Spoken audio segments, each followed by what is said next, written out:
generally we tend to see people invest more outside of super and a limited amount inside of superannuation. And then you see that scale start to tip onto the other side as you start to approach retirement age and as you start to approach a 0% tax environment. But the more time that you give it, the better off that it ultimately is.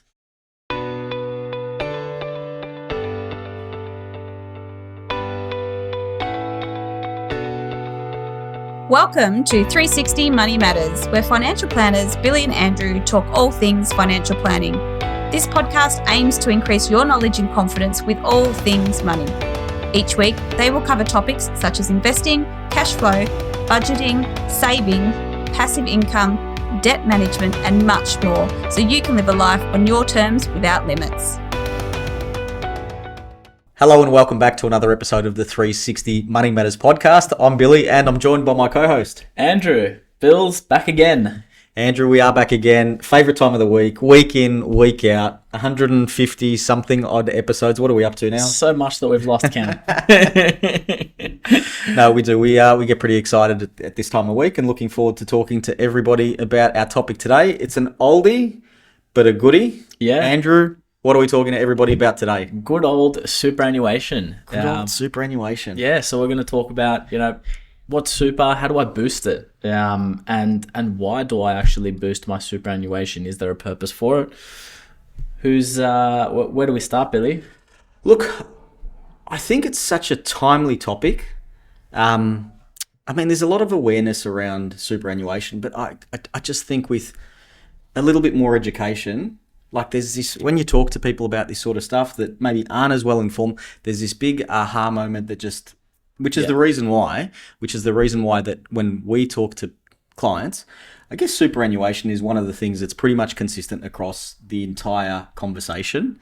We'll talk about the tax, but that's the answer. It's the tax. But superannuation, essentially, it's just a legal entity. It's just a trust structure. And this is a compulsory environment that was created by the government in 1990. Well, it was created earlier, but it became compulsory in 1992 to basically force employers to put money aside on behalf of their employees into a tax-effective legal structure for their future retirement income purposes. That's really it in a nutshell and in the crux of the matter. There's certain ways that you can access that money. There's certain times that you can access that money.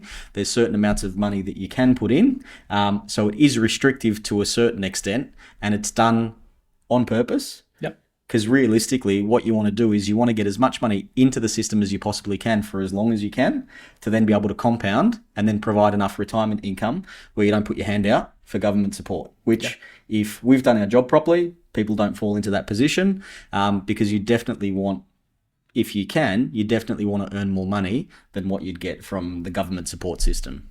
Yeah, absolutely. Absolutely. So what's the reason?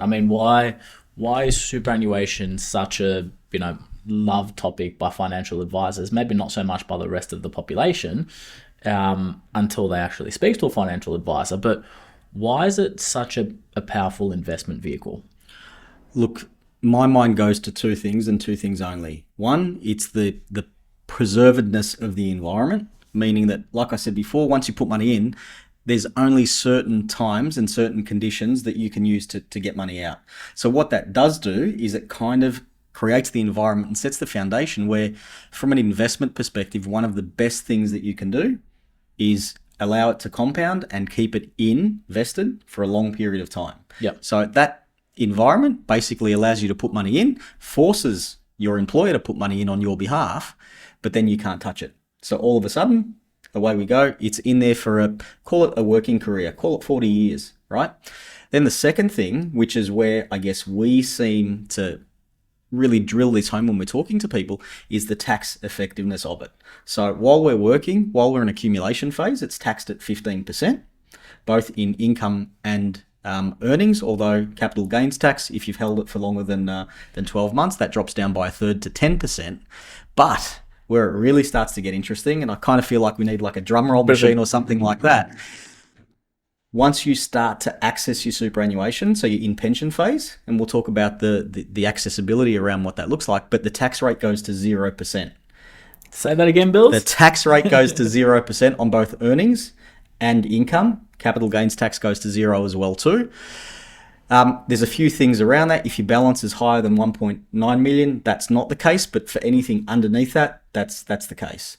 So in this instance, we'll talk about that. For a couple, you can double it because it's 1.9 million each. So the point that I'm trying to make around the taxation piece is that if you start to think about income per se, when we think about income from a household level, we think about, well, you can't really do much with your gross income. It's how much you get after tax. Yep. Once we start talking retirement income from superannuation, that tax piece goes out the window. It goes to 0. It's just a net conversation. So that's the reason why it's so powerful, because there is no tax. Yep. So what we often see, I mean, having a 15% superannuation or having a 15% tax environment is attractive. You also get a deduction when you put money in. So let's maybe even compare it and contrast it to, hey, if I was putting some money into shares and that was shares in the superannuation environment versus in my own personal name. You're putting money into shares in superannuation. Anytime that you're putting $1 in, you get a tax deduction for it. So let's say that your taxable income's 100 grand a year. Let's say that you put some money towards superannuation. Yeah, you might pay 15% contribution tax, but you're saving, let's say, 37% on your income tax. So all of a sudden, you've straight up front got 17% of that money back. Then you look at it and say, okay, well, I make money, I grow my wealth, which is the whole purpose of investing. Okay, well, now I'm paying in terms of capital gains, 10%. If you've held it for longer than 12 months, income 15%, when ordinarily that would be, in essence, almost double when you're doing it in your own personal name. So there's some tax incentives along the way. Now, what we tend to find is people are, relatively excited about that. Get to save a bit of money on tax, but I can't access it. And so it's not, that big of a pool, even though it is still a very significant amount of money. And you talk to someone and say, hey, okay, in retirement, this is a 0% tax environment. And you kind of have this, oh, wow moment. And all of a sudden it's, what we tend to see, someone's in their, mid 50s, Billy's age. I was waiting for that. They're starting to approach retirement. And all of a sudden it's, hold on, I can hold $1.9 million multiplied by 2. So household, you're talking $3.8 million. And I pay 0 tax on any of the profits, on any of the drawdowns, on anything. I then have my family home. Assuming that that's debt-free, I'm not going to pay any tax associated with that. So you're talking about someone in retirement phase that can have their family home and $3.8 million invested, pays not $1 in tax. And all of a sudden it's, okay, how do I get as much money into this environment as I can? And you're then faced with a bunch of restrictions in how much you can put in, because the whole purpose of the superannuation environment is to allow people to save up for retirement. But the government also doesn't want people to wait until the last minute to put money in and have it in a 0% tax environment. So takes us to the next point is, okay, rather than maybe waiting until the very last minute, being hit with contribution caps and being limited as to how much you can actually utilize this strategy, what do we look at in terms of ability to put money in on a regular basis or at an earlier stage and not necessarily run into those types of issues? Yeah, I mean, there's no perfect answer with this, Andrew, just things to consider. And everybody's circumstance is different, obviously, but there's no such thing as a free lunch, right? So it obviously makes sense with all of those things that we've been talking about to get as much money as early as possible into superannuation to really work towards those caps of $1.9 million per person. Even above and beyond that, the taxation environment is still better than pretty much anything else that's out there for that amount of money. But like I said, there's no free lunch. So there's this constant trade-off between, okay, put money aside into, say, superannuation for that benefit, but then I can't access it. The money that I put in, I can't use today to do something else, like pay down my debt or invest in my own personal name or whatever it may be. So there's this constant trade-off. So I think that's the first thing to put out there. But above and beyond that, I think it's really working within the confines of sort of your budget and figuring out what you can do realistically from a cash flow perspective to contribute extra money to super. And from our perspective, when we talk to people, generally speaking, our preference usually ends up that we like people doing a bit of everything. Yep. Accelerated debt repayments, additional contributions to super, investments outside, so on and so forth. So there's no one right or wrong answer, because it's really dependent on everybody's circumstances. And then trying to couple that, your cash flow, trying to then couple that with the trade-off around taking money that's available to you today and putting it into a vehicle that's concessionally taxed for your future benefit down the track. Yeah. So it's not simple. It's not as simple as, yep, it's a great environment, just chuck all your money in, because that's great, but then you'd be depriving yourself of opportunity outside. So coming up with what that looks like for everybody, I think is it's different for everybody. Probably the last thing that I'll say is, if you're in a position to maximize your concessional contributions, so this is your employer contribution, so the 11.5% that your employer pays on your behalf, plus if you can put anything additional in through like a salary sacrifice arrangement, if you can get that up to the cap, that's $30,000 a year. I think if you look at that and, extend that out on a compounding calculator, I think you're in a pretty good starting position, all else being equal, about where you can take your superannuation in terms of the balance that will be available to you down the track. Yeah, absolutely. Absolutely. So I think for most people, particularly if you're working, and it's not always in this instance, but you're probably looking to first utilize as much of your concessional or pre-tax contributions into super. And the reason that you're ultimately filling that bucket first is because you're wanting to, in essence, make sure that you're claiming a tax deduction on how much is going in there.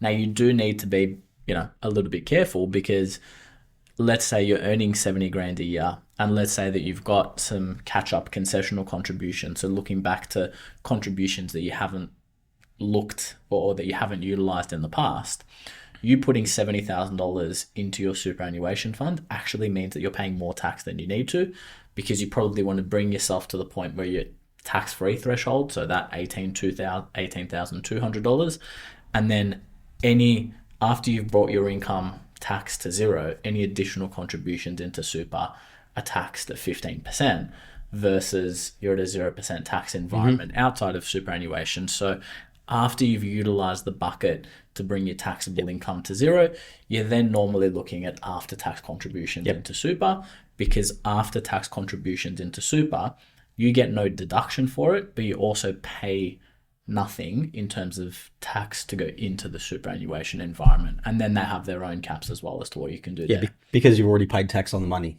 Correct. Exactly right. So generally, you want to be able to do a little bit of both if you've got the time frame and if you've got the ability.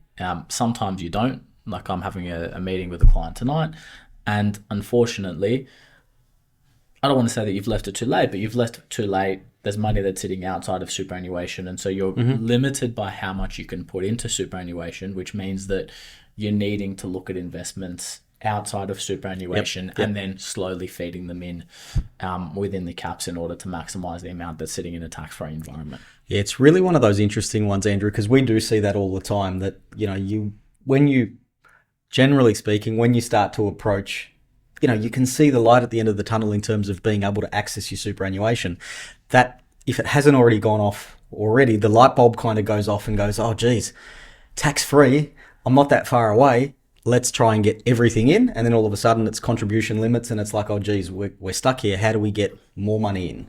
So once again, coming back to that trade-off, you kind of need to have that thinking and that foresight to try and do it earlier, to try and maximize what you can get in. Because the worst thing is that if you play your cards right, then you get to a point in time when everything is tax-free, versus if you didn't play your cards right, then maybe you're paying tax that you wouldn't have ordinarily needed to pay if you had, received some advice from 360 Financial or something like that. Yeah, exactly. And look, it's a sliding scale. I mean, a lot of the times the question that we get asked is, do I put money into super? Do I invest outside super? Yep. In all reality, the answer is almost always, Yeah. it's not do I or don't I, it's to what level do I do on either side. And so usually what we tend to see is younger clients who have that longer term time frame, who want to be able to use money to invest and utilize debt and use, options to grow their wealth outside of superannuation that you can't do inside super. Generally, we tend to see people invest more outside of super and a limited amount inside of superannuation. And then you see that scale start to tip onto the other side as you start to approach retirement age and as you start to approach a 0% tax environment. But the more time that you give it, the better off that it ultimately is. Well, I guess that's a good conduit into regular contributions versus lump sums as well too. I mean, from an investing perspective, we've spoken time and time again on the podcast about the benefits of dollar cost averaging.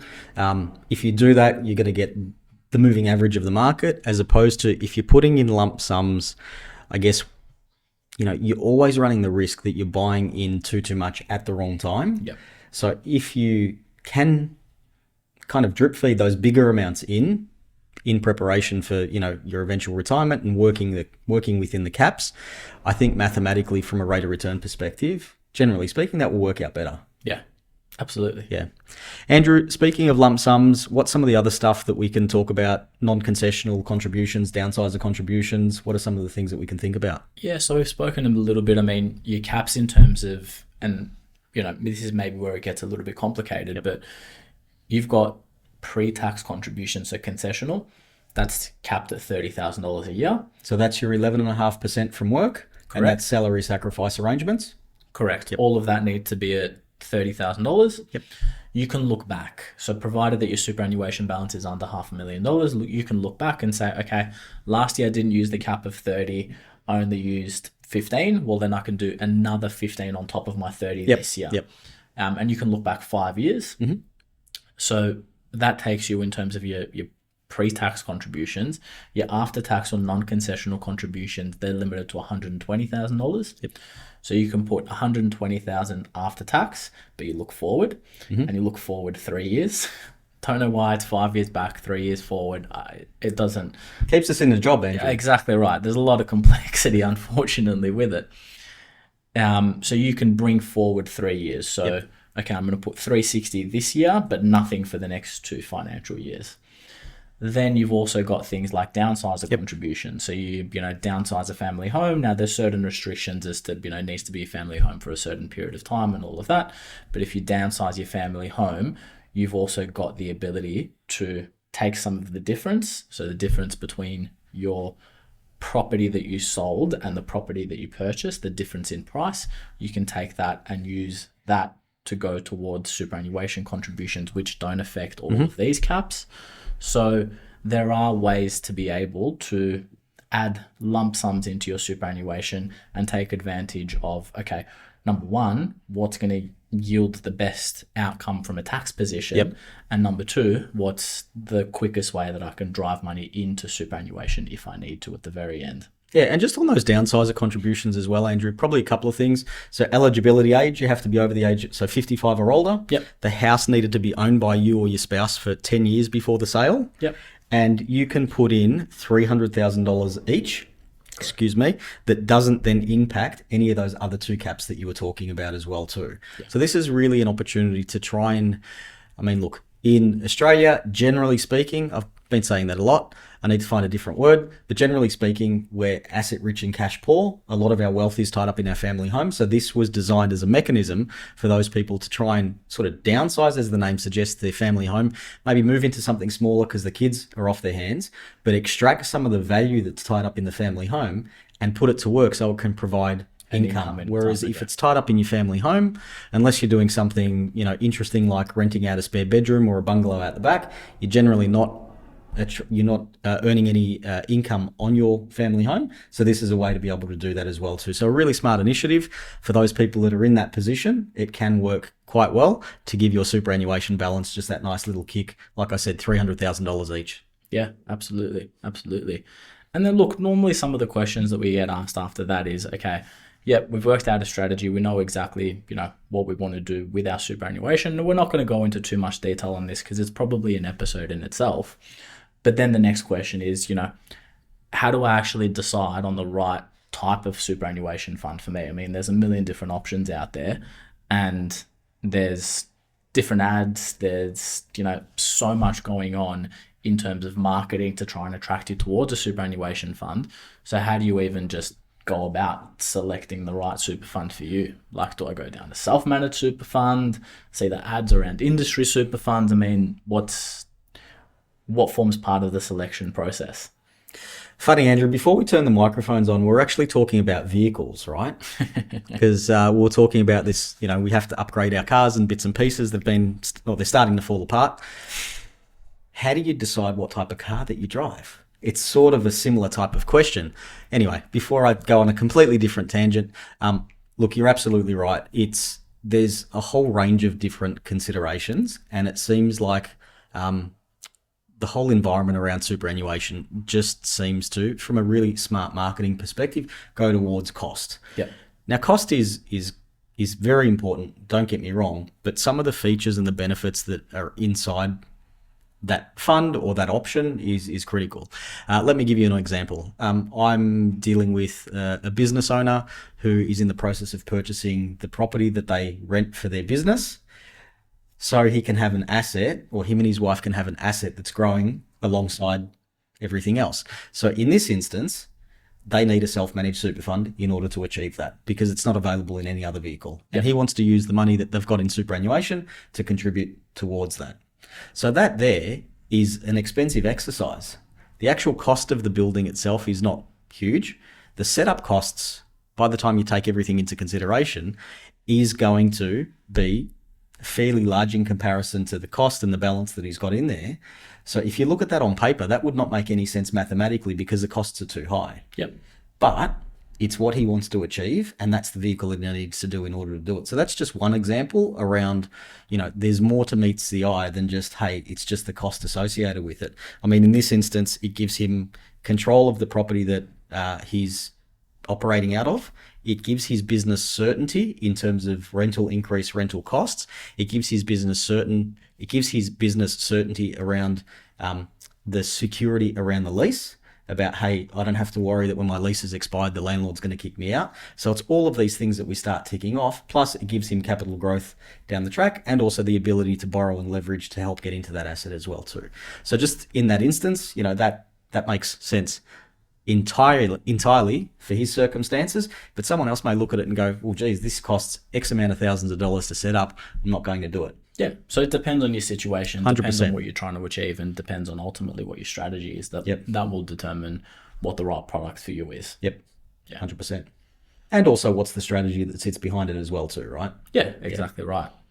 Andrew? Bills, I think that covers it. What do you reckon? We did that one justice? Yeah, absolutely. I think it's been a while since we covered the basics on superannuation, so hopefully that was a good piece of information for our viewers and our listeners. Thank you for your time and attention as always. Like, subscribe, and if you've got any questions or you wanted some help with your specific strategy, please feel free to reach out to either Billy or myself. Thanks. Catch you on the next one. Thanks for listening today. If you have any questions on what we talked about or would like to have a chat about your money journey, visit us at 360fs.com.au. Just a reminder to our listeners that the information contained in this podcast is general in nature and is not intended as personal recommendations for the audience. Please consider whether the information suits your circumstances before acting on it. This information is provided by Billy Amaridis and Andrew Nicolou of 360 Financial Strategists Proprietary Limited, authorised representatives and credit representatives of AMP Financial Planning.